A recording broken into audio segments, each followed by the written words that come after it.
Bi radi bili bolj srečni, zdravi in boljši ljudje? Rešitev je zastonj. Je lahka in odvisna le od vas. Gre za hvaležnost. Hvaležnost je več kot to, da rečemo hvala. Je način gledanja na življenje.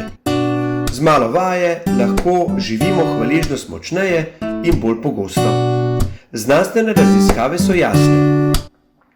Vaditi se v hvaležnosti je dobro za vas in ljudi, ki jih imate radi. Ljudje, ki so hvaležni, so manj bolni, imajo bolj zdravo srce, več telovadijo, bolje spijo. Hvaležni ljudje so bolj optimistični, lažje premagujejo ovire, se življenja bolj veselijo.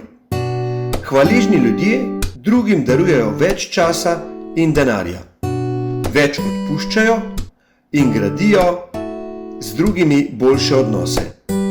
Tako kot z mišicami, lahko z vajo krepimo tudi hvaležnost. Kako razvijamo hvaležnost?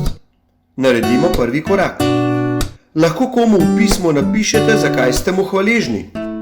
Lahko pomislite na lepe stvari, ki so se vam do zdaj zdele samoumevne. Lahko začnete pisati dnevnik hvaležnosti in se trudite postati bolj hvaležni. Hvala za ogled!